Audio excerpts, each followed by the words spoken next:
3:32 now. I think to kick us off, we'll just do a quick round of introductions. I was not here at the first meeting, so I just want to make sure I know most everybody, but I'll start. I'm Travis Spingler, I'm the chief at Newport. I've been with Newport for a little over 20 years. I've been chief for a little over 5 years. So thank you all for being here. Appreciate those that were asked to step up and put some time and effort into this. I think it's important. So. I'm Kevin Charbonneau. I'm sorry I couldn't make the last meeting. I'm on the council and I was the council representative. I'm retired from the state police after 22 years. I currently work at North Country High School doing truancy. And we used to work when I was on the state police a lot with Newport PD. And one of the but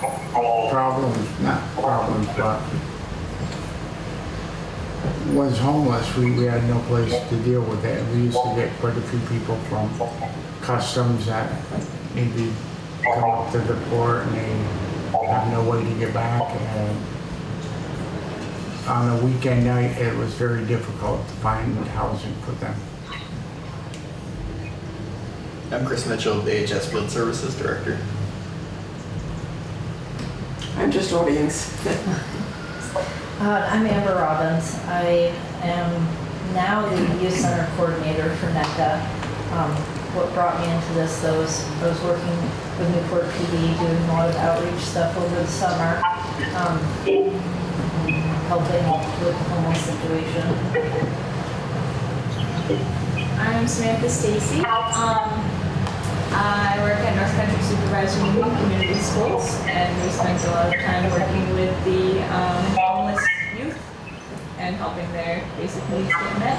So, looking forward to continuing the work. I'm Neely Bryant. I'm the ED case manager at North Country Hospital. Thank you for coming. And Travis Gaines, I'm the head of school at United Christian Academy. Can anybody hear the feedback on that? A little bit. Larry, do you want to go ahead and introduce yourself? Sure. I'm Larry Wall, pastor of the Newport Church of God, 295 Crawford Road, right next to Northeast Kingdom Human Services. Good to see familiar faces from other places. And got 2 calls this week. People in the campground wanting some money to extend their time. I helped one and I'm on the verge of helping another. They don't need a whole lot, but money-wise to stay there for a few more days, but everybody's being affected by this. Good to be here with you guys. Thank you. Thank you. And if you want to go ahead and introduce yourself. Hi everyone, sorry I'm late. Casey Winterson, Director of Economic and Community-Based Services at NEK-TV. I asked Travis to kind of give us an overview of what they're facing, along with Larry. You know, a lot of people are first contact with these people, and unfortunately Newport doesn't have a lot of resources to be able to help. So I'll just try to give a little context of how this kind of came about. It seems like in the last few years it's been more of a recent issue for us. We haven't seen a lot of homelessness in Northeast Kingdom like other parts of the country have seen on a regular basis. And I started the conversation a little while ago, shortly after when Rick was appointed as mayor, to say, hey, look, these are some of the issues that we're dealing with. Amber, who was embedded in our office, would see it on a daily basis of some of the calls that we would go to. And it was to the point where sometimes it's very frustrating for us because people call when they see somebody that's sleeping on a bench or has a tent set up in a location that's, you know, maybe not a good place to have a tent set up, and they want the police to go interact with that person and then help them. Well, there's nothing criminally wrong with being homeless, for one, right? I think for most of the public, they view it as inconvenience, and they don't want to see it. They don't want to deal with it. So they call the police because they think we can fix everything. So we would go, we'd respond, we'd try to have a conversation with people and say, hey, look, you can't have a tent here.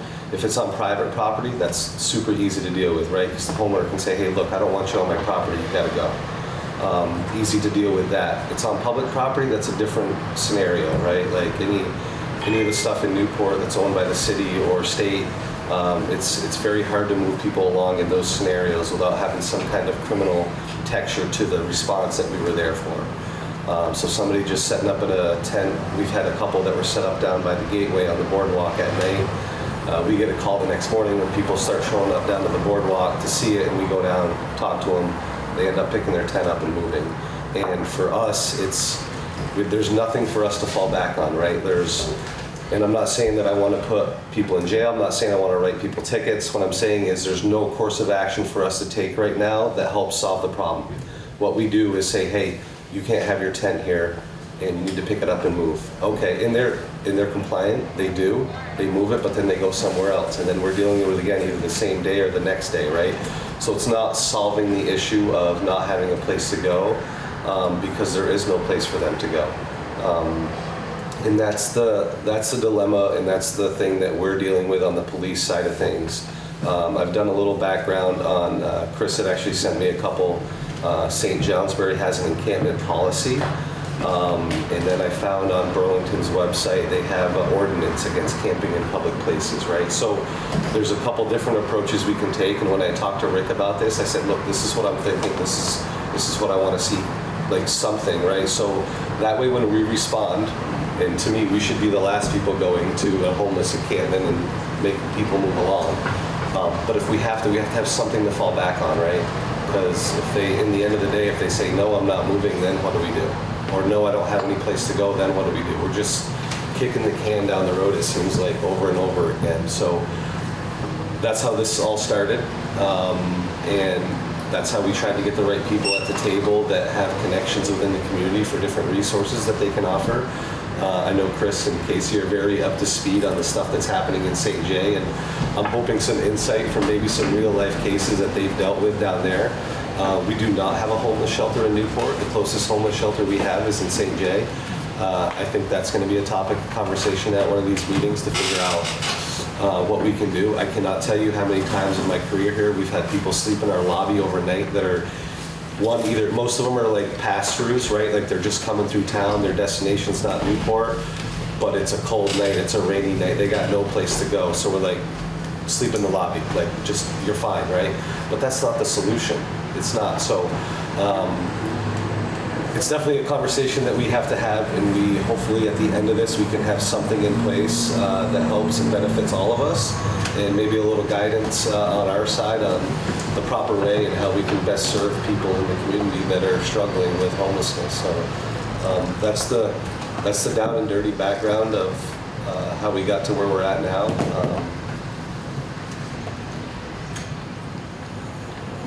When you guys deal with the homeless encampments, Yeah. what do they find is the reasons that people are camping? So there's various, right? Like some of it is like people are just down and out, right? Like some of it is that, some of it's they want to be. I can't tell you how many times we have offered services to people, offered to give people rides to a hotel to stay, and they absolutely refuse to do anything, right? So there's that hurdle as well. Like some of them just don't want the help. So there's a variety of different reasons why. There's a encampment right now that I know of. I say encampment, it's not really an encampment. Like I picture an encampment being like several different like little sites set up all amongst one area. There's a homeless family right now that's living off the access road that we have intervened before and tried to get them help right before winter and had it set up. They were going to come in and talk to the right resources, and they didn't want to. They ended up staying there all winter long. They're still staying there now. So some of it is, it's like definitely a variety of like different contributing factors. Substance abuse is part of it. Like that's a big factor. So those are the kinds of things that we're seeing.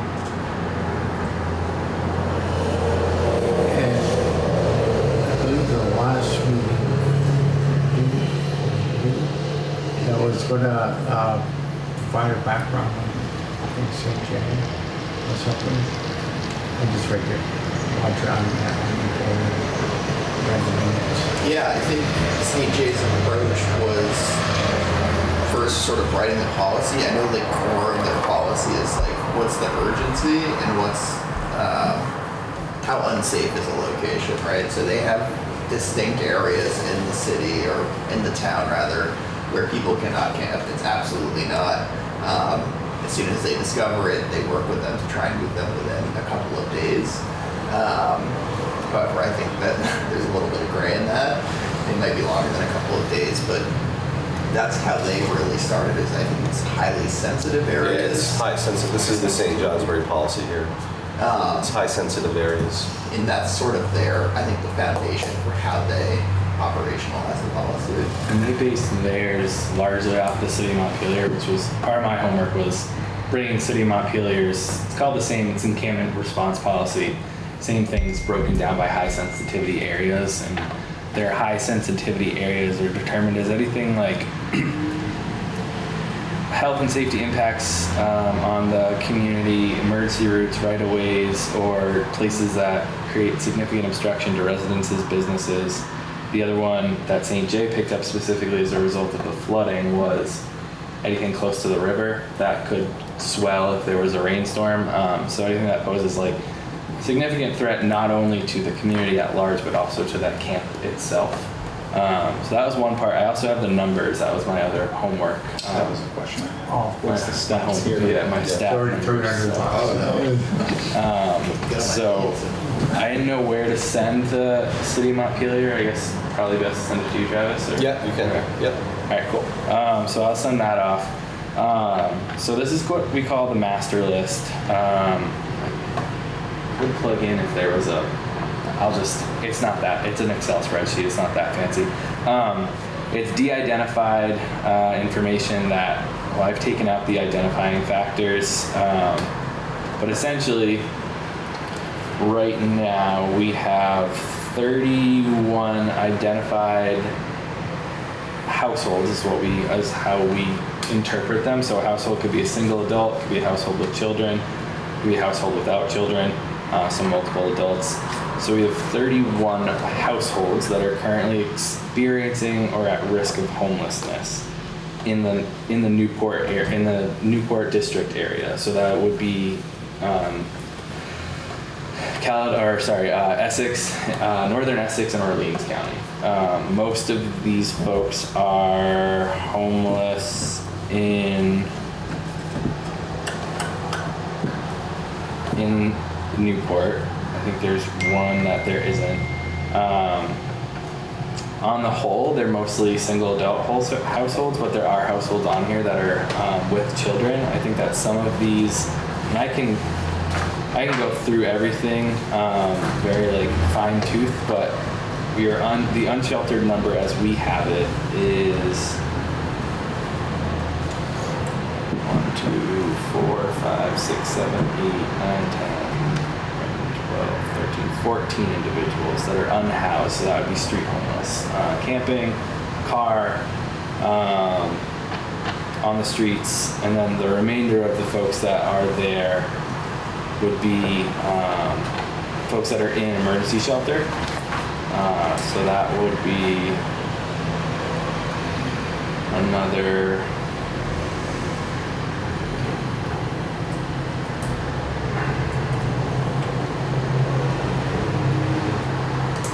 53 individuals that are in some sort of shelter. So that may be the hotel motel program, which as we all know is coming to an abrupt end in a couple of days, in a couple of weeks, or in one of the emergency shelters that's provided by NEK-TV. So we have 5 shelters in this, 4 shelters in Newport, 1 in Island Pond that we consider this district, that house individuals who are experiencing homelessness, families, essentially. when that program ends, I'm assuming you work closely with these families. Yeah, so we know about all these individuals. Chris is also a big part of this. There's been a huge, I'll let you speak more to like the... I wondered what the expectant rate is for the increase to on-the-street homeless out of that 53. So, as a result of the executive order hotel stuff that happened, I want to say we're expecting less than 10 folks in Newport and St. Johnsbury, or Newport rather. And for that sort of subpopulation, the state has deployed reach-up case managers to work with the families, even if they weren't eligible for reach-up services. And we've had VCCI, the Vermont Chronic Care Initiative nurses, working with medically vulnerable folks under 60. And then the Council on Aging has been tasked with reaching out to the medically vulnerable folks over 60. What I do know, we're doing some tracking. Some of these folks, I believe at the Border Motel, have made deals to stay for a month-to-month rate. Some of these individuals have done everything they can to get on lists for housing, working with Casey's staff, and others really just aren't sure what their next step is, but I can bring the exact numbers next time. I think our goal is that some folks will sort of have a plan come 7/1 when that program comes to an end, but a lot of the situations will continue because there just isn't a place, there isn't housing for them to go into. And I think we'll see, some return back to the normal, like pre-COVID world of like folks, our numbers were not significantly, they weren't significant. I mean, they're still not significant as you relate it to the rest of the state, but I think there will be some resort back to like couch surfing, where folks right now may be in a hotel motel program because they have the access. We will start to see people return back to family, friends, whatever that may look like. So I think there'll be some flex there, but that doesn't necessarily, in the eyes of the federal government, those folks are no longer considered homeless. But I don't think that necessarily is. It's still not stable. It's not stable, and it can break on a Friday at 4:30 when all the businesses are closed in the winter for a weekend, and it's just as important, I think, to think about the folks that are couch surfing as well. And I know the school has additional folks through their definition of homelessness within Minto. I just have one more question about your numbers. The 14 that are on the street homeless, is there a consensus view with those? Is it mostly that they are where they want to be, or we don't have the resources, we were out of hotel rooms, or what is the situation with those 14 individuals? Yeah, so I would say one of those is a larger number of individuals, so I'm assuming that's probably the family that Travis is talking about. So they probably want to be there, want within whatever that means. There are 2 individuals on that list that are considered chronic. So chronic homelessness is repeated or long-term homelessness. So those 2 folks, I don't know everyone name by name, but in my opinion, looking at data and having looked at data for quite some time, those 2 folks are probably happy where they're at. The other folks are non-chronic, and have no, some of them have disability, some of them do not have disability. And most of them are less than a year. Thank you for that. You can always sit down, Larry, go ahead. Yeah, I just need a little clarification. Travis, you said that the nearest shelter is in St. Johnsbury, but then I heard that there are some places in Newport. Yeah, I can. Can you give me clarity on that? Yeah, so Northeast Kingdom Community Action runs a 20-bed shelter for folks experiencing homelessness in St. Johnsbury. That's your typical what you think of when you think of a shelter. These other ones are emergency shelter apartments. So they're apartments that are paid for through state dollars, that are to support families who are experiencing homelessness, but they're not. Those would be considered more. Whereas the shelter at Moose River is more of a, you come in, normal shelter process. The shelter apartments are heavy case management to get folks moved on and out of homelessness. Okay, thank you for that. just to add to what you were talking about, knowing who's where and what's what, the two that, well, I've dealt with a few, but the two that we're dealing with now, one of them wants, both of them want to be homeless. You know, they're not interested, and we tried. But one of them we're helping with a lot of, we allow the person to meet with their daughter there at the church, and somebody from the church took the person under their wing and take some shopping and all of that. But that person definitely does not want to, because of a traumatic, she was, I'm having a brain cramp, removed from her apartment, and doesn't want to go through that again, you know. So she's afraid of going to evicted, that's the word I'm looking for. Yeah, and doesn't want to go through that again. But in any case, that person wants it, and then the other one has no interest in anything but doing what they're doing. You know, standing outside in front of Shaw's and living, you know, telling people to. Matter of fact, I bought that person a drink the other day because they told me they were thirsty, but they want that. So, you know, in a lot of cases, they don't want the help. And they're on that. Oh, and then the person that called me from Cloudy Beach Campground said, I have just a few more days, but if I pay, I can stay another week and so on. But then we've looked at, it's on the Crawford Road. There's a bunch of them on the Crawford Road that are in the woods there. And some of that is private property and it belongs to the power company or something, and they're really not supposed to be there. But anyway. And that's, yeah. Larry, that's the issue I think that we face is, like, people that want to be homeless can be homeless. It's not against the law, but it's like, where can they be homeless, right? That's the issue, and that's what we face, and that's the hard part for the enforcement of it is, where can they be homeless and be okay? I just had a question about the numbers. So these numbers are reflecting individuals or families that you have engaged with, is that correct? Or is there any reason to believe that there are individuals out there that have evaded because maybe they don't want to be in a system or? Yeah, I would say, so these numbers are only as good as the folks that we have been able to make contact with and who have been willing to go through what is, I mean, it's a 20-page assessment. There is more than likely folks that are not on this list that exist in our area. Do we have a sense of what that might look like? I mean, I know it's hard because it's... I'm trying to think the pit count would be the only thing I could think of. Let me see if I can look up. I don't know if the pit count had... Let me look. It's definitely a number. Those are also the folks that, like, you're not seeing in downtown Newport. Mm-hmm. Those are the folks that are out in the middle of the woods and camping and, you know, are there for a reason. They're not the folks that are necessarily like finding campsites throughout the greater like downtown area. But let me look at our pit counts are point in time count.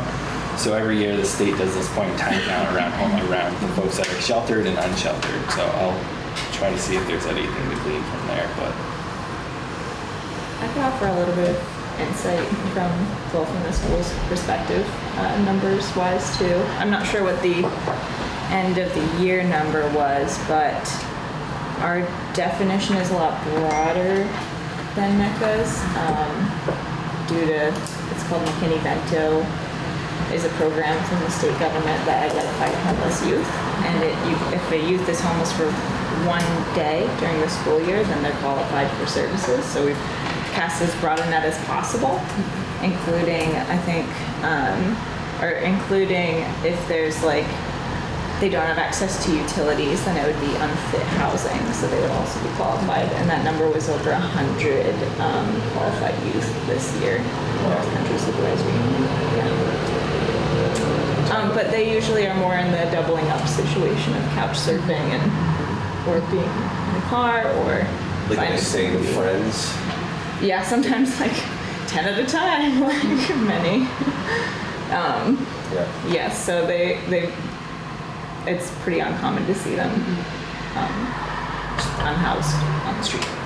And anyone that would be, just as like a for future, if you know of youth that are homeless in their automobile, that does qualify under like our definition. It's really just the biggest one that exists between McKinney-Vento and HUD definition 1 is couch surfing. But so if there's ever any, that would be a perfect referral for NECA to be able to gather the information and get a case manager as well.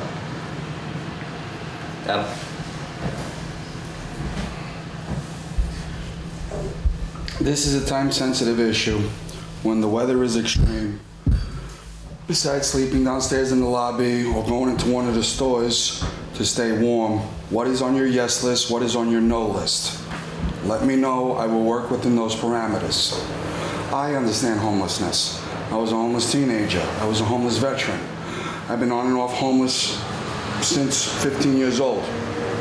So trust me, I appreciate the research and the statistics, but when things are time sensitive, the person needs to get out of the situation that they're in, whether it's a domestic violence, the elements, whether it's too hot or too cold, hygiene to keep from getting sick, right now needs. What is on your yes list? What is on your no list? Let me know and I will work within those parameters. I appreciate your statistics, but where should this person send his men and women, point these people in which direction? To get out of the elements, maintain hygiene, get in contact with other resources. Please. Yeah, and I mean, that's the reason why we're here, for sure, 100%. And look, I think at the end of this, if we can accomplish all of that, we've won, you know? So would it be nice to be able to show up and say, hey, we had a complaint about people sleeping down on the boardwalk today, and by the way, here's a list of resources where you can go and hopefully get the next step in the process for you to maybe not sleep tomorrow night on the bench down here. And I think that's the goal for this whole group. I guess to narrow this down, one of the things that the original proposal was to look at human trafficking as a cause of homelessness. Is that a criminal offense, and if so, can it be dealt with through the courts? Yeah, I mean, you're definitely like delineating two different issues. Like human trafficking is an issue, comes in various forms, and then homelessness, right? Like there's no doubt in my mind that there's people that are homeless that are being human trafficked. But I think it's two different issues to deal with on a case-by-case basis. And I think I mentioned this last time, but Sheriff Harlow is chairing a homelessness, conflating the two. Human trafficking task force, that's including staff from all the law enforcement agencies, drug task force, a staff who is more of a human services worker from Burlington Police Department. And they're really the experts in that sort of working with that clientele. So she's one person for the whole state, but has sort of, I would say, less boundaries and limitations than most other human services workers in that she's providing transportation, she's really spending hours sitting with folks, just knowing the nature of some of the issues with the clientele can be difficult to navigate. So, I mean, looking at the title of this task force, I would almost move to say like human trafficking gets moved out of it. Not that the two don't overlap sometimes, but I think that that's probably being discussed pretty robustly in that other task force. Yeah, it is, and I've sat in on those meetings as well, and I mean, obviously it's confidential meetings, but there's a lot of good work that are being done around just that aspect of human trafficking. So Orleans County and Chittenden County, I think, are the only two that are really having their own task force specifically for that. So that is happening behind the scenes. So it's not something we necessarily have to address. I mean, be aware of, but it's not. Correct. Yeah. I think to that point, right, if Travis and his staff are running into that, there is a contact, right? There is a resource that can help them. Adam, I mean, the public is definitely welcome at these meetings, right? But like, if you have something pertinent that you want to say, like, we can hold your questions until the end, and we'll go through what we're going to do. Different kind of homelessness requires different kind of facilities. With the human trafficking, you brought this up about a year ago, you can't have people see the person. So that facility needs to be where the person that was keeping that person prisoner can't just drive by and see them. Right. So you can't put them with the general population of different kind of homeless. Children homeless, elderly homeless, there's different kind of homeless people. The people that got stuck trying to cross the border. So with human trafficking, they have to be in a secure location to be protected from their attacker. So what is on your yes list, what is on your no list, let me know, and I'll move in that direction. I do have a law enforcement background. I was an MP in Afghanistan. I dealt with things that keep you up at night. We appreciate your input. It's just that issue, as Chris had mentioned, and Travis, is being dealt with. It's like a burning building. You don't need to discuss it. You got to get them out of the burning building. Where are you going to put them? Yes. This is the hamster wheel we're going on. I hear you, Adam. I appreciate the statistics, but that's it's why a we're hamster here. wheel. Yeah, I hear you. Loud and clear.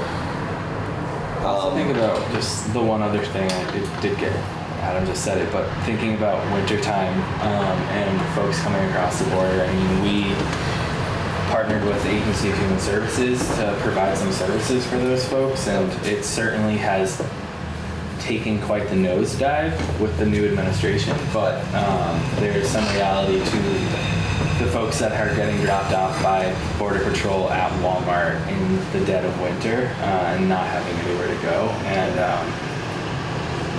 very, very limited resources on the part of the state and nonprofits trying to do whatever we can to keep these people, because they don't want to stay in Vermont.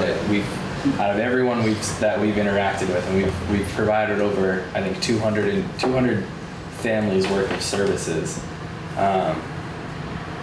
Not a single one of them is looking to stay in Vermont. So it's like there's also that piece too, because we were one of the higher numbers for like crossings for this. No, we were for sure. We've had families sleeping in our gym.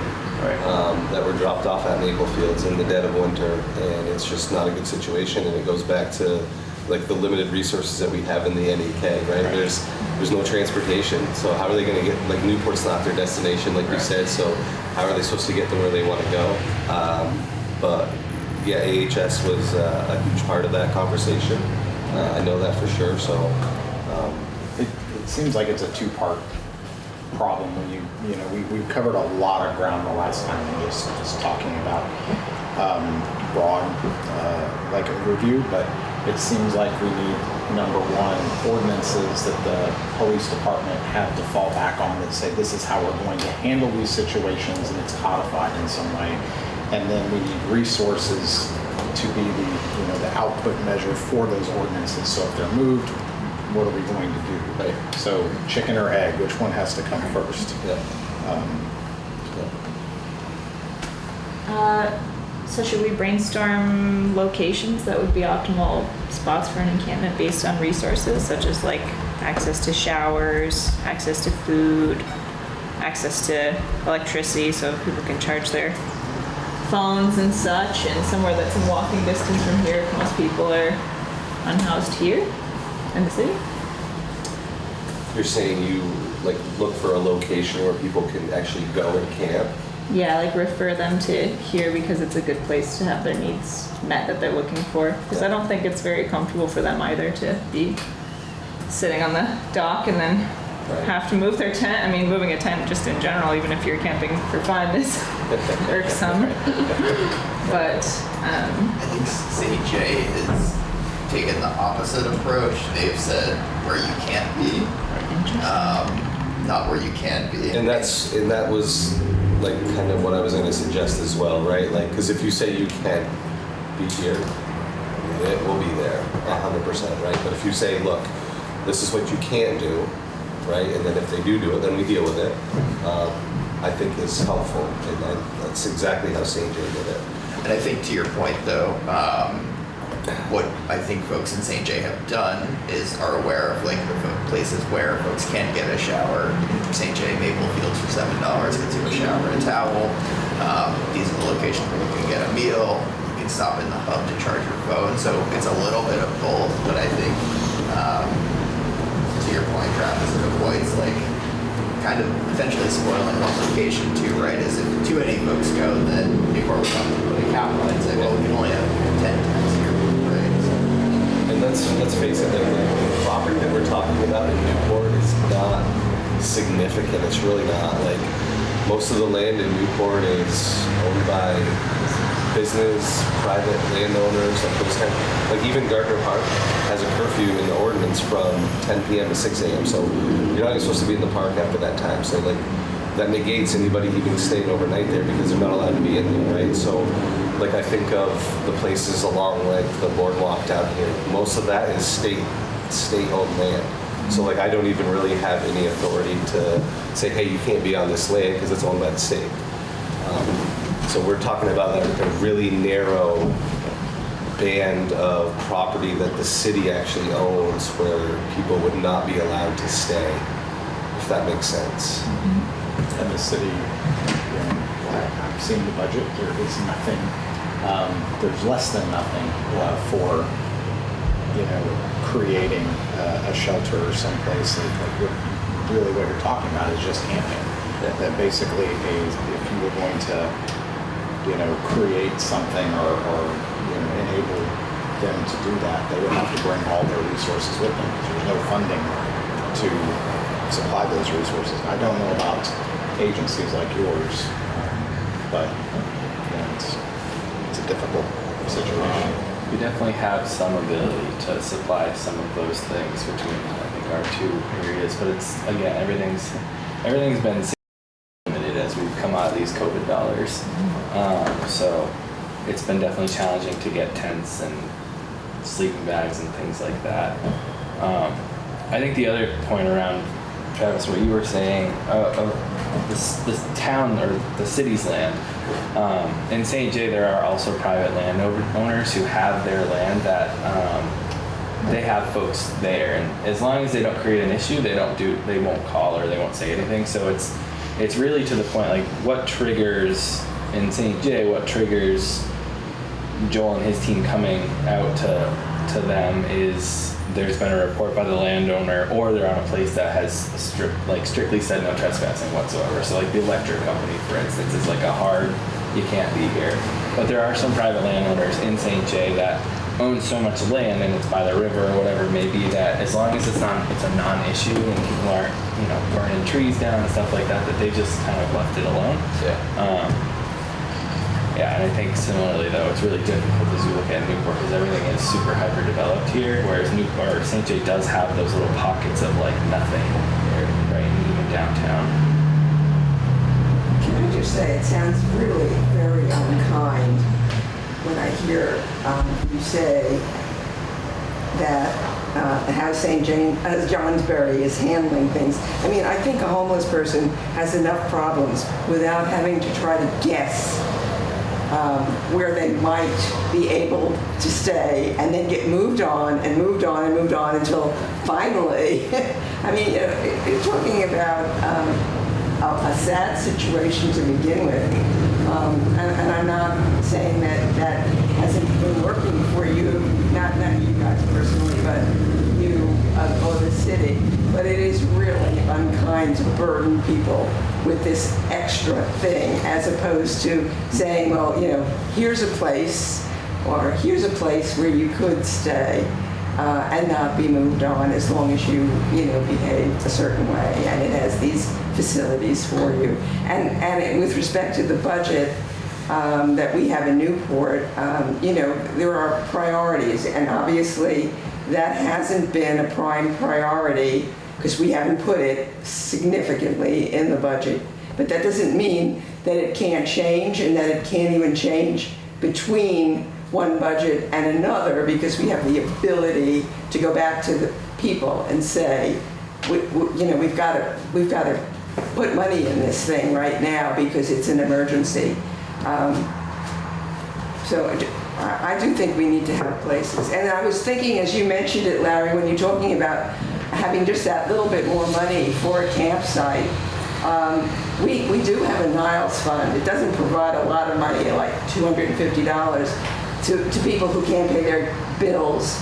But we should look at that fund in Newport to see whether or not it would just give somebody a little extra money to stay at a campsite if they're in the campsite already. I think the priority is not necessarily finding the ordinances and policies to move people on, and I hear you that you are concerned about finding a place for people, which is, I think, the prime concern. I think it's a good point. The problem is, if there's funding, what are we looking at? Are we looking at a city-run homeless shelter? And to be honest, I don't know that the funds are there through their commitments of past budget items and stuff. And the next point is,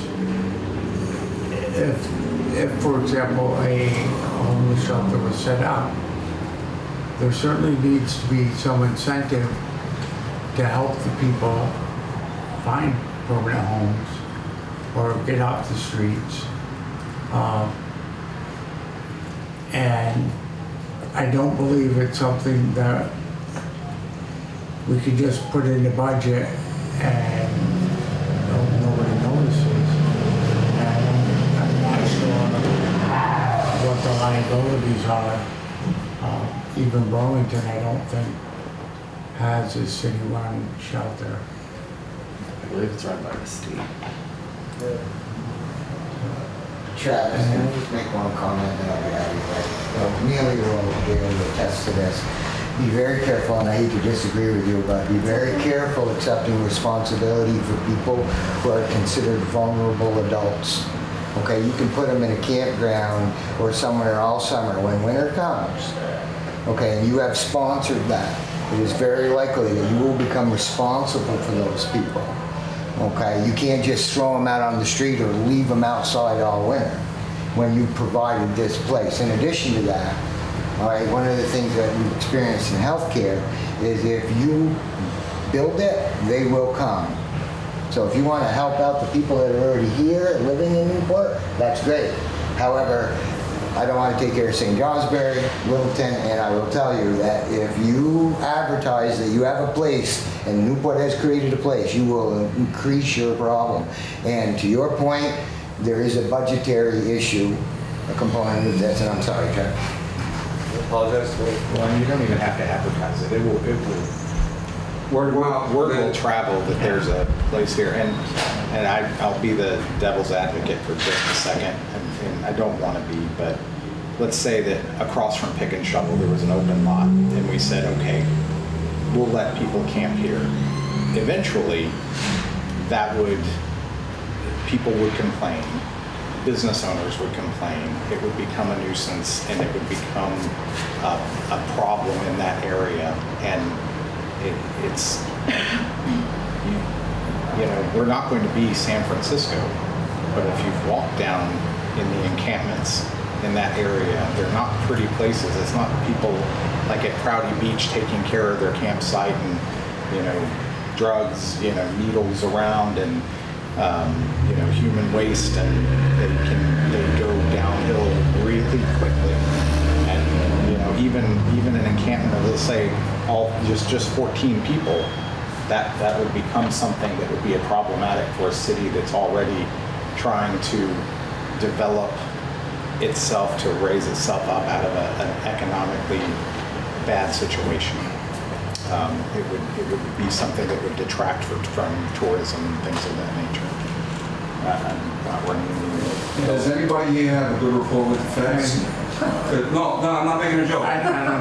The lady, the Border Patrol people said that we could use that historic building that's not being used, gut it out, and then instead of dropping the people trying to cross the border at Walmart, they have no problem bringing them to the historic Border Patrol building in North Troy. If you have anybody can contact the Fed and say, hey, can we have this building, we'll clear it out, and instead of people getting dropped off at the gas station in Walmart, we'll bring them to the Border Patrol building that's not being used. It's just gotta get cleaned out. You wait there, you charge your phone, and you're out of the elements. Adam, we can't tell other towns what we're going to do. We can't tell North Troy we're going to repurpose this building. It's a federal building. It's a federal building that's in the town of North Troy. Newport's not going to say, Derby, we're opening up a shelter. North Troy, we're repurposing your building. And we have a problem in Newport. We've identified a number of families. What we need to do is consolidate our resources, find something so when Newport PD has somebody at 10 o'clock on a Friday night, they have an ordinance or policy. Okay, we can contact this agency or this agency or this or that. We can just copy and paste what's working everywhere else. And then I'll share with the board one thing that happened in the early 90s with the state police. Let me preface by saying I wasn't working that night, so I don't want to be anyone's involved. The troopers had identified that person. I think the customs said we got this person. The family was out of state. The family wants nothing to do with them. No place to put up. He's yours. You can't stay here in the customs building. At the time, Newport had a Greyhound bus operating out of the Jimmy Place. And there was a couple of 24-hour convenience stores. I believe we had one in Derby. And that was a truck stop and not a place that would welcome transients. This person was brought to Newport. A couple places, you know, there were 24 hours. There's a bus, you can go wherever you want. They dropped him off. The next morning, he was naked and dead in the lake. The family who previously wanted nothing to do with them sued the state of Vermont, and rightfully so, they got quite a bit of money. What that really did is show that there's a liability and a human element. You can't just take somebody someplace and say, okay, off you go. So I don't think, you know, we're going to solve everything with a task force of working people who like to camp, who don't want to be bound by landlords, you know, rules of the apartment. And, you know, that's their choice. But there will be other people who, you know, we are morally obligated to do the best we can. And I guess that's the question is, you know, St. J has identified sensitive areas. Highly sensitive areas, yes. You know, we should do that in Newport. What are highly sensitive areas? Where are places that, you know, just are not good to be? Well, I disclosed one of my primary concerns on day one is that, you know, I have a school full of kids whose safety I'm responsible for.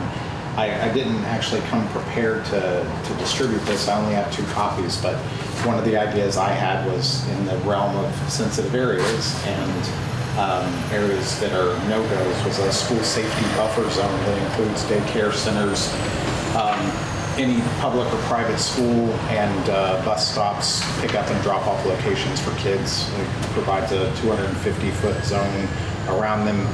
It's, you know, a product of many ordinances that I researched across various areas, and it doesn't criminalize homelessness or classes of people, which is unconstitutional, obviously. It just looks at behavior. They can't be loitering without a reason to be there in that buffer zone for longer than 15 minutes. They can transit the area, and they can't be consuming or be intoxicated with drugs and alcohol, or in some way harass the children and parents that are, you know, doing their business in that area. It's not, obviously this is focused on something that's a concern of mine, but it's just an example of how to identify those areas in Newport that we'd like to see protected, to give the police some type of, you know, means to go on. That makes me wonder, this is sort of a question for the whole group, is our priority first policy, then resources? And I would break resources into shelter versus services, because now we're talking about three kind of distinct things, right? I think having a shelter built, a true non-congregating homeless shelter, I don't want to be a pessimist, but doing that in the next few months, probably unlikely. Now, doing some makeshift thing with maybe the faith-based organizations where you can open up a basement for a night or two, maybe that's a bit more realistic. So I just wanted to kind of put those three things out there. It's like, where do we want to pour our energy first? Because it's such a broad topic, it's very easy to, as we know, get in the weeds of it all. And like Prouty, I mean, it's a resource for people to recreate, right? How do they feel about having, you know, do they want a majority of their campsites, you know, occupied like that, or you know, what are their feelings?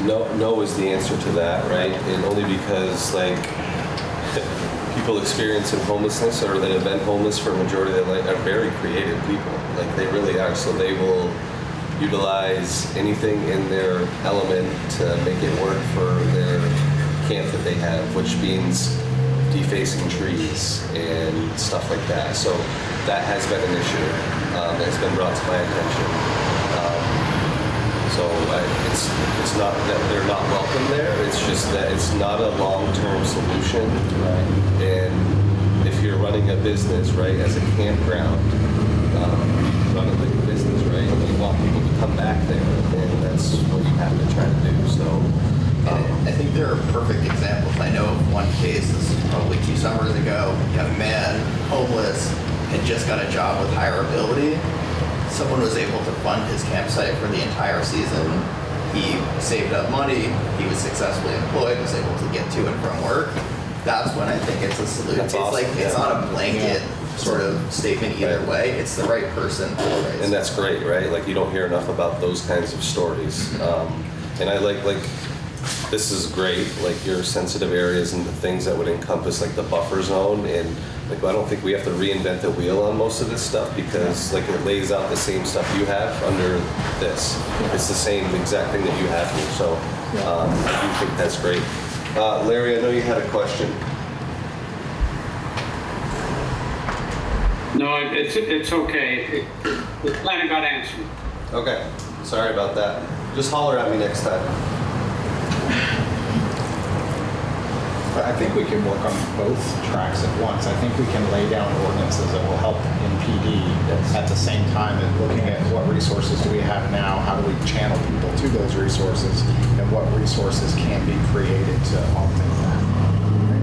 It doesn't have to be mutually exclusive. I think like the biggest priority is always, in my mind, is always when it gets cold. Like summertime is summertime, and like, I mean, it's obviously not ideal to not have a home at any time of the year, but like my biggest fear every winter is that one person that's on our list froze to death because it was cold that night. And so like even just coming up with a plan to figure something out for the winter, like Chris said, I think like I remember back, it was right when I started at NEK. I think I met with Larry and with the mayor, but pre-mayor status. We talked about the bus idea. There was a bus in somewhere that one of you had lived or something like that used to like pack up and like drive from church basement to church basement to church basement. Like again, not reinventing the wheel. I think like we've got resources, we've got space, and I ultimately think that like there's a difference between a congregate space where it's really an emergency shelter versus a shelter more like Moose River where like it can become more of a home for someone. That is the distinguishment I think between like pulling more numbers, because I'm hearing there's some fear around, okay, we build it and they come. If you build, as much as I would love to say, let's build the nicest shelter that anyone's ever seen in the world in Newport, it is true that, you know, folks will come as a result of that. But I think having something,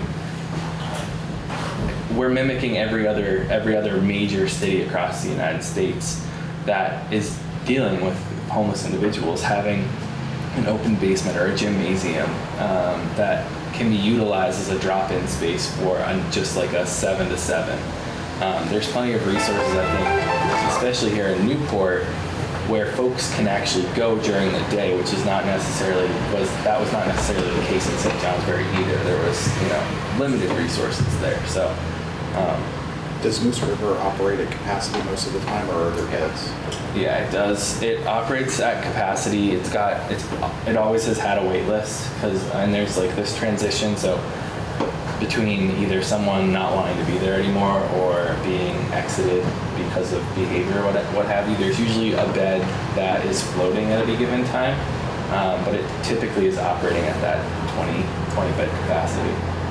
And it is under phase 2, which will actually expand the amount of beds and the size of the shelter. That will double it over time. So There's your hand up, or is that from before? It's I know our time is short now. You still have the warming, just the warming shelter in St. J? no, we do You not. know, North Kingdom Human Services had. Nope, that was run by NECA. It was closed. NECA? Okay. Yeah, it was closed because of COVID, and then it didn't reopen because the shelter at Moose River did. Okay, let me just quickly, the difficulty that I have is that with all the people that, you know, come to us for help, we needed to set some policies. And one of them is if you ask us for help, if they're gonna shut your fuel off or shut your power off or whatever, if you ask us for help, we'll help you, but then you have to agree that you will allow us to get involved in your life.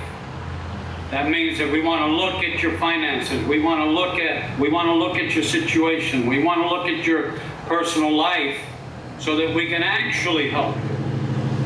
Find out why it is that you got into this place. Not in a judgmental way, but we want you to be like that guy that went to the campground and paid for the, you know, and got a job and all of that. We want to do that. Why are you homeless? What's the reason? You know, we need to know why in order to be able to help. And if it's drug use and abuse, then let's get you some treatment. If it's, you know, you just can't find a job, let's see what we can do.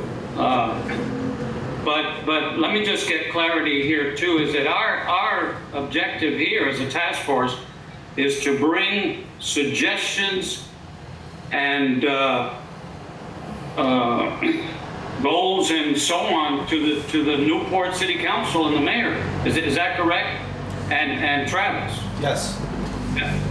Yes, so I think the goal of the task force, and the mayor has stepped in, so he can correct me if I'm wrong, but the goal... I just don't want us to get a sidetrack from the goal. Correct, yeah. What you want, Travis, and what the mayor wants. Yeah, and the council. Yeah, the goal of this task force is to come up with solutions on how we can deal with people that are experiencing homelessness. How can the police approach them, and what resources are available to them, and where they can go when they are approached, and then bring them to the council for final approval or disapproval. Is that correct? So Travis, when we start offering help to the unhoused and solutions, many of them don't want to go any further. Correct. So now our hands are tied. Yep. You know, we can't help you. If you don't allow us to get more involved in your life so that we can really help you, then our hands are tied, and what do we do now? You know.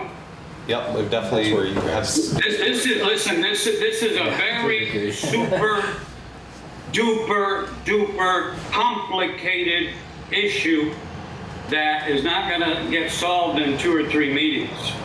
And we got to keep going at it. And our friend, what's his name, Adam? There's no easy solution to this. If there was, it would have happened already. Yeah. But it's something that can be done for sure. If we keep working at it. It's the same as if when you go to the doctor, you have different injuries and illnesses.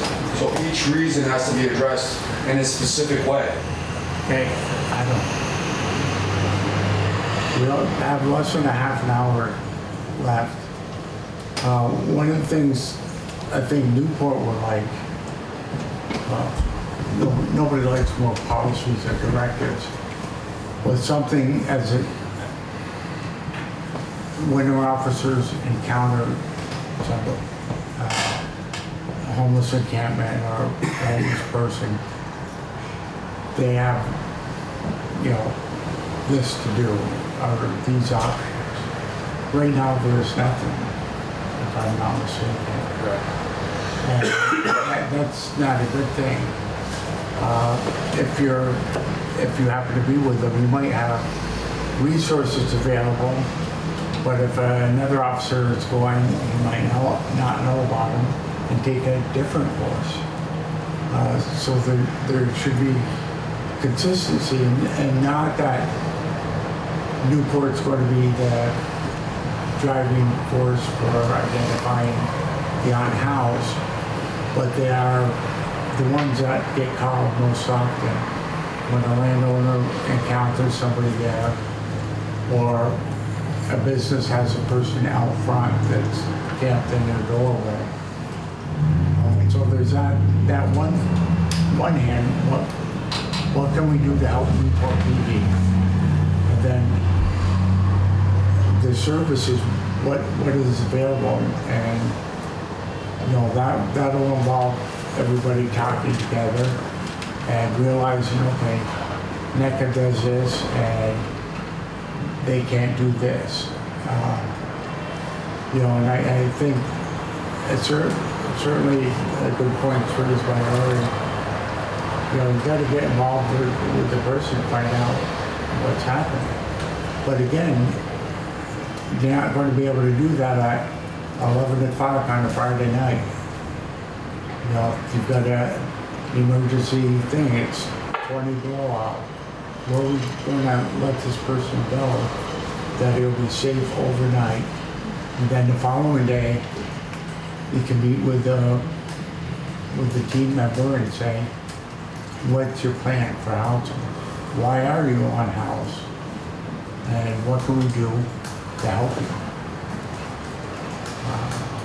That's just... I think, and Larry did hit on it, and he brought up a really good point, and it made me just think of it, but like, the fact of like, it's almost like a personalizing each individual that's in this situation. And I'll give you an example that happened recently within the police department. Was we had a person that was homelessness, has been for a couple years, significant drug abuse issues, basically slept all summer last year down at the state building in the little area down back, would pack up stuff during the day and leave and go. And had tried numerous times to get some intervention, journey to recovery, those kinds of things. Didn't necessarily work out for them. To the point where one of our officers brought the person back to our station, made a phone call to the place in Johnson. Teen Challenge, yes. Made a phone call to Teen Challenge right then and there on the spot. They screened the person on the phone, said, this is what you have to do. Are you willing to do this? Yeah. Set up a ride with that person through RCT. This happened on a Friday night. The ride was coming on a Tuesday. Like, you need to be back here at 8 o'clock on Tuesday morning. That person was back here at 7:30 on Tuesday morning. And I went out and I said, I'm telling you right now, I bet against you. I'm like, I didn't think you were coming today. And this person, because we went out of our way to make it like, nope, come with us. We're gonna make the phone call for you. You're gonna sit here and do this with us. And at the end, if you wanna say no, you can say no. But they chose to say yes. We just followed up with that person. This is about a month ago, and they're still down there and they're doing very well. So, like, I do think, like Larry said, right? Like, you have to, like, and it's not easy to do because it takes time, right? And nobody has time because we're all busy, we're going back and forth, but you have to, like, get inside these people's lives and understand why they're in that situation and not force them, but like, come with me, almost like we're holding their hand to get them to that next step, like, let's go do this right now. And I think that's a big piece of this whole thing. For us, it's easy, right? It's always easy. Like, you break the law, then you're going to deal with the consequences from us. But this is not anything that's really breaking the law, so it's tough to deal with that aspect of it. And I don't like the idea of making a local problem an issue somewhere else. It's not, round everybody up and No. the resources are there, but we have the luxury of it being summer, that life safety is not as big an issue. So I think that we would definitely need to have something in place for law enforcement so that there's life safety thresholds that if it gets to be this cold, we don't have a choice. We can't let you just stay here and perish. So we're going to take you and we'll take you to St. Johnsbury. That's where most of where more resources are. In those instances where it becomes absolutely necessary, and then for other things, see what we can pull together here. You want to talk about next steps? Yeah. I think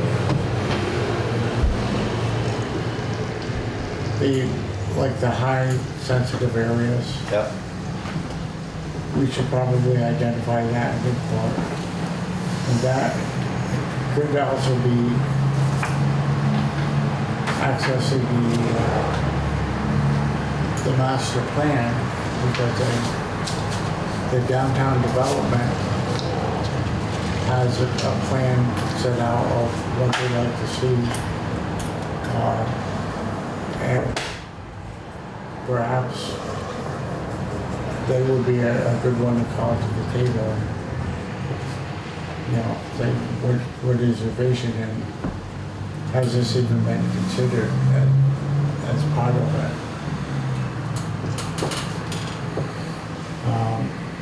Maybe looking at St. Joe Municipal Police. Yeah, so I can work on some high sensitive areas that I think within the city of Newport that I think would cover most of it and bring that to the next meeting.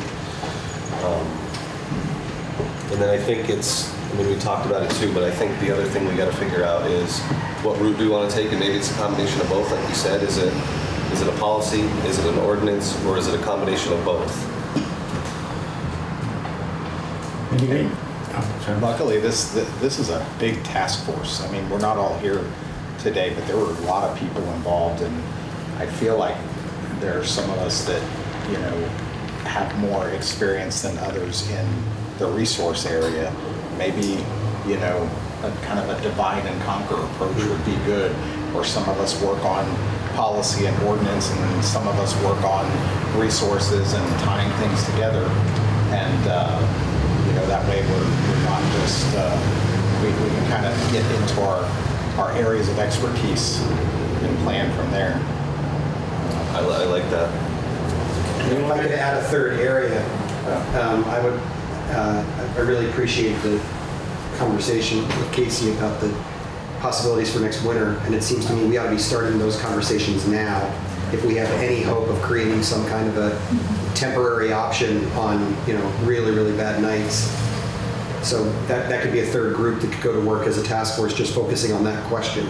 So we've got options for folks. And those funds do exist. Like, there are funds from the state. I mean, we'll see in this new year of funding, but last year the state was looking to do everything they could to give away for a shelter expansion. I think challenge is not everybody's raising their hand to run said program because it is difficult. I mean, running a 20-bed shelter in St. Johnsbury has probably been one of the most difficult professional tasks I've taken on. And I'm not even the one that's boots on the ground. I'm just the one sitting, doing the puppet strings from above. But I think I had one thought that I wanted to slip. DOC should be here. So it's like, I don't know if you have a contact over there. That was a really important partner in the St. Johnsbury conversation because there is so much about, folks that are coming out of incarceration that end up on the street homeless. And luckily up here and in St. Johnsbury, we have a way to try to mitigate that through the houses. But do you remember who it was from DOC? I'm assuming it wasn't the superintendent down there. Lynn Bushy, the E&P director. So it'd be Art. Yeah, it'd be Art. Perfect. Or Sheila. Parole, probation. Yeah, probation, parole. Yeah. But I think, to your point, Rick, it is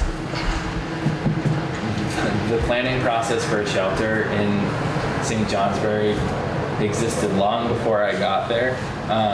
But even when I got there, it took us a year from conversation to the fruition, and that only happened by really kind of a miracle.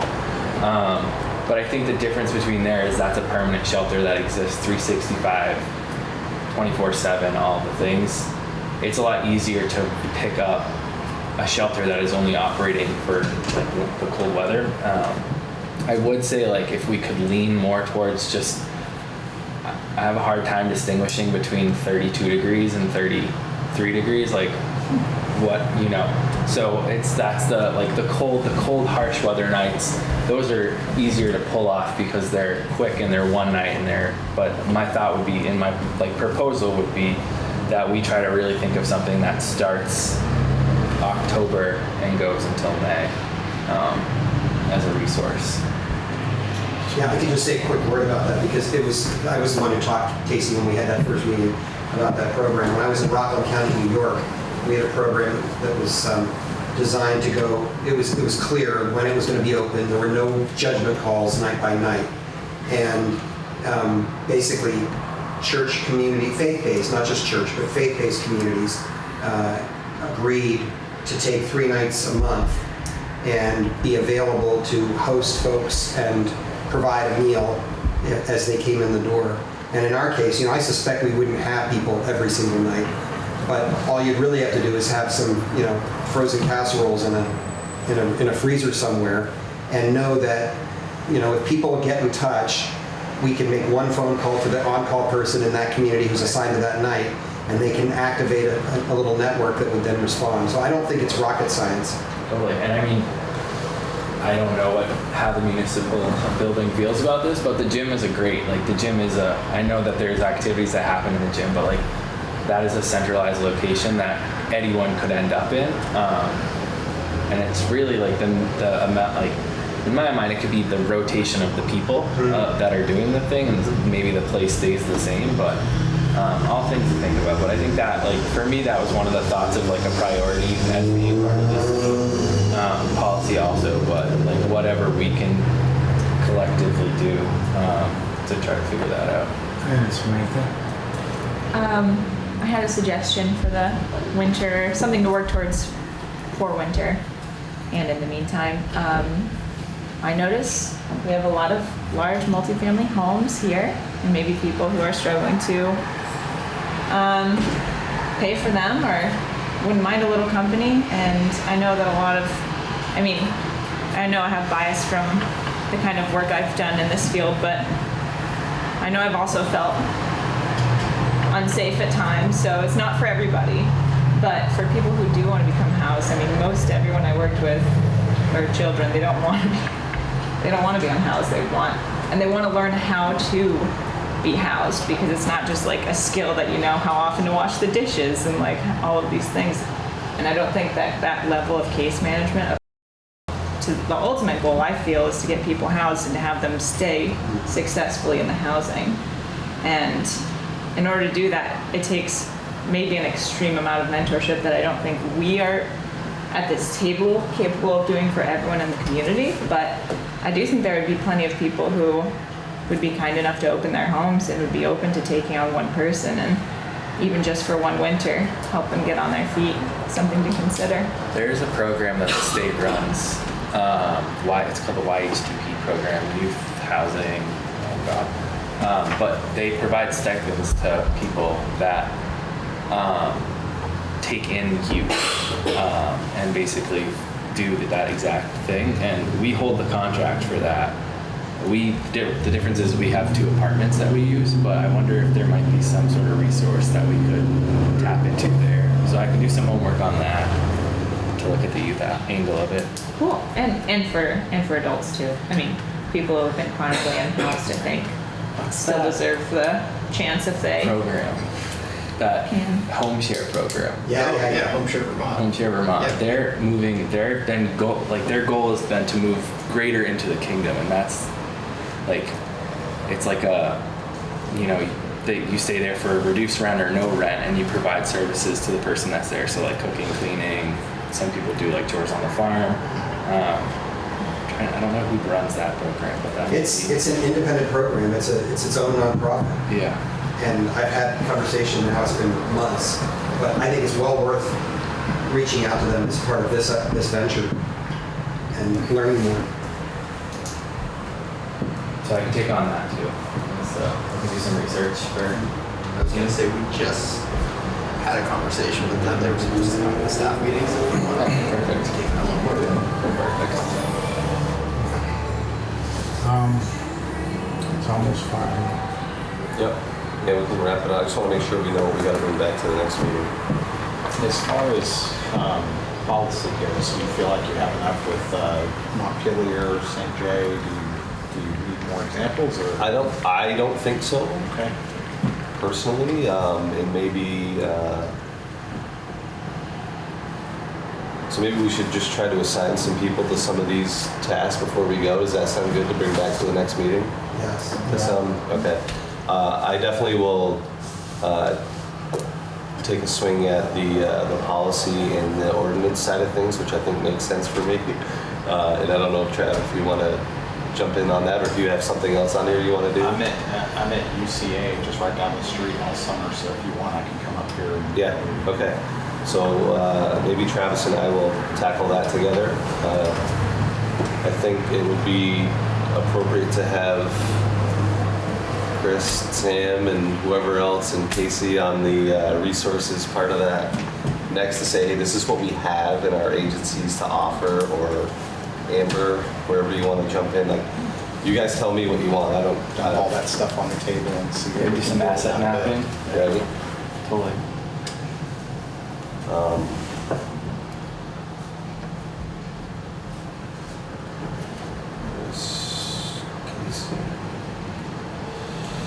Sam.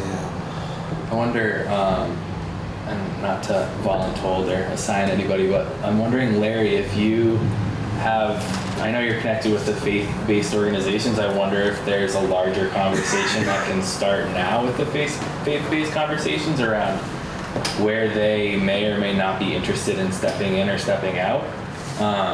Just an idea, but I know that's Barry was really successful with their faith-based organizations in a lot of this work, so just a thought. I can do that. Especially the churches downtown. The United Church in Newport, I think that they're open to be helpful, but yeah, I can do that. See what's there. Hey, the homeless gal that actually she's been that way for 2 years. She's got a nice tent that they got for her. She's got a wood stove in that thing. That's right. Or you can get, you know, you're talking about finding people frozen, but you can get a good little buddy heater and put it in a tent and stay pretty warm. That was actually funny you say that. So previous to NEK, I worked at Capstone Community Action, which is Barry's, covers Central Vermont. And one of the things we were looking at were buying these things. I think they're called bear tents or something like that. They're made for Alaska winters, and they're like the canvas, and they come with a little wood stove inside of them. And that was at one point on the table before like the pod things were a thing. That was one idea that we had of like how to solve winter homelessness. But they're expensive. They're like $800 a pop. And is that shelter planning? Yeah, I don't know. Rick, was that the third one that you had mentioned? Which what? The third one you had mentioned? Yes, looking toward humane options to get folks shelter in the winter. Okay. Right. Like a warming shelter? No, I'm thinking like an overnight, the kind of thing Casey was just describing, right? A place where there'd be a network so that if somebody needs a place to be on an emergency basis, or even, for several nights in a row or whatever, like they didn't limit it. The only limitation they placed on in Rockland County was that the person had to submit to a breathalyzer test on the way in the door. They would not take anybody who was intoxicated. But there was no limit on the number of nights somebody could stay there, and we had regulars. I used to help drive for the program at least 3 nights a month when our conference center was participating. And, of the 30 people, in Rockland County, it was often 30 people. We were, one of 3 vans picking people up. And probably 2/3 of them were regulars all went along. I like the idea of it being in downtown because, number one, it's easier than moving things from place to place. You can have centralized resources that stay. That way every church isn't buying their own cots or whatever. It's also very close to the police station. If there is some kind of disturbance does break out, something goes awry, there's a quick response. Maybe the churches would be amenable to not rotating the location, but rotating staff in to man it and support it and providing those meals that are ready to prepare and such. I don't know if this would be a barrier or not, but I believe there was, in case you might know more about this, a faith-based org in St. J that did that, and they ran into some zoning issues. Yeah. Because they were not zoned to be having people stay overnight. So not trying to throw out barriers, but trying to get ahead of some of the things we've encountered. So we should bring Travis and Kevin, and I can bring Frank Cheney, the zoning administrator, into that conversation.